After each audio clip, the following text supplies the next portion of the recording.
Hello everyone, I am History EX. Today we will talk about the life and career of Nelson Mandela, an inspiring figure for human rights. Nelson Mandela's real name was Godzilla Mandela. He was born on July 18, 1918, in the village of Mvezo in southeastern South Africa. At the age of 7, he went to school and was given the new name Nelson by his white teacher. His father, Nkosi Mfakanyiswa Gadla Mandela, was a leader of the Thembu tribe. He passed away when Nelson was just 9 years old. This marked the first turning point in his life. He was adopted by another chief to honor his late father. Nelson later recalled that this was a time of strict education, preparing him to be a successor. After graduating from high school in 1939, Nelson attended Fort Hare University, a cradle of intellectuals for black South Africans. It was there that he met Oliver Tambo, a young freedom fighter who would later lead the African National Congress, ANC. Nelson studied diligently and was active in sports, but by 1941 he was expelled for his political activism. Nelson then worked as a law clerk and studied remotely at the University of South Africa in Johannesburg. He graduated and became a lawyer. Despite living frugally, life was tough for Nelson. Living in Johannesburg opened his eyes to a new world. He painfully realized the accumulated humiliation and injustice people had to endure. A black child was born in a black maternity ward, could only ride buses designated for blacks, lived in areas allocated for blacks, attended schools and sought jobs only for blacks, and could be stopped at any time on the street. If they didn't carry their ID card, they could be thrown into jail. In 1943, Mandela joined the ANC, and this period shaped his political and social ideology. There, he became acquainted with racial liberation thinkers, communists, and Africanists. In 1947, Nelson was elected to the executive committee and became the secretary of the Transvaal Provincial Youth League of the ANC. The ANC led the national liberation movement, fighting for freedom and equality for South Africans. Inspired by Mahatma Gandhi, Mandela adopted a nonviolent struggle strategy. In 1948, during a white-only election, Daniel Malan's National Party won with its apartheid platform. Racial segregation was officially legalized in South Africa. A series of bizarre laws were enacted to serve the most heinous and bloody racial discrimination policy in human history. Deeply dissatisfied with this reality, the ANC organized protests, calling for strikes and rallies to oppose the policies. In 1952, Nelson Mandela became the president of the largest ANC branch in the Transvaal province.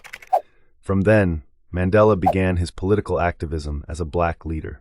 That same year, Nelson and Tambo opened a law firm, defending the poor and engaging in peaceful resistance activities.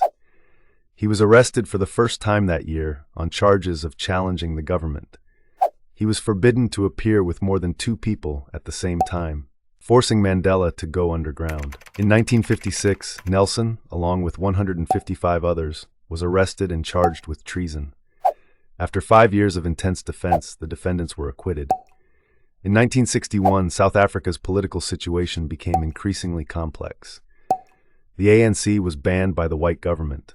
Mandela went underground, organizing an armed force and preparing for a long-term struggle. That year, Mandela and other ANC members formed an armed group called the National Spear. The group frequently carried out guerrilla attacks. In November 1961, Nelson Mandela became the leader of the MK armed group, using force in their struggle. In early 1962, Mandela secretly visited African countries such as Tanzania, Sudan, Ethiopia, Egypt, Algeria, Guinea, and Senegal, and traveled to the UK to seek support for guerrilla training. Upon his return, he was arrested for inciting riots, illegally leaving South Africa, and sentenced to 5 years in prison. The situation worsened, and in 1964, he and several other ANC leaders were sentenced to life imprisonment. In court, Nelson declared, "I have fought against white domination, and I have fought against black domination.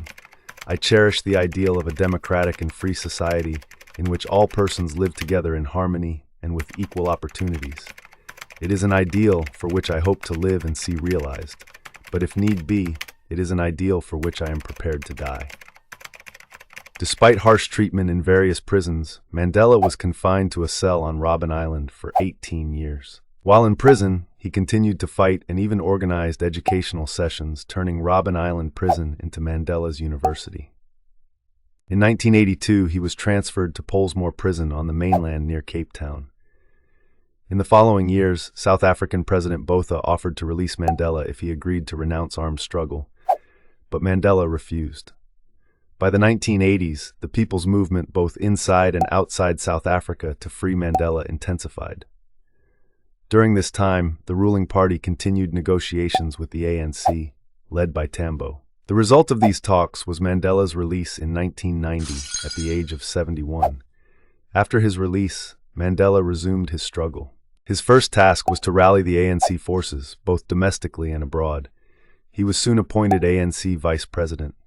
Nelson Mandela continued his fight against apartheid, leading to the repeal of brutal racial laws that had existed for over a century.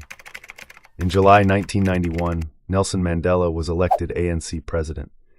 On May 10, 1994, after winning the country's first democratic election, he became South Africa's first black president. During his presidency from 1994 to 1999, Mandela prioritized national reconciliation.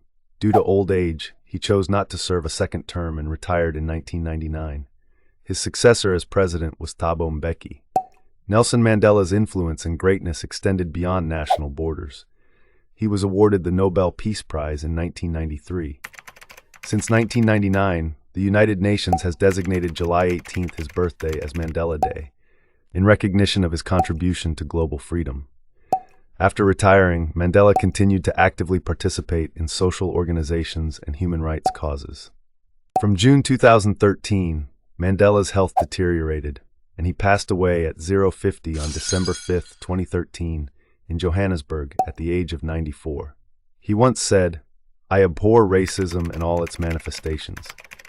I have fought against it all my life, and I am fighting it now and will continue to fight it to the end of my life." And he did. No one is born hating another person because of the color of their skin, their background, or their religion. People must learn to hate, and if they can learn to hate, they can be taught to love. For love comes more naturally to the human heart than its opposite. Nelson Mandela. Today, South Africa has become a multiracial nation. Human rights are legally protected, and freedom of speech is nearly absolute. These democratic achievements are largely due to Nelson Mandela's enormous contributions, the historic hero of South Africa. You've just finished watching the video.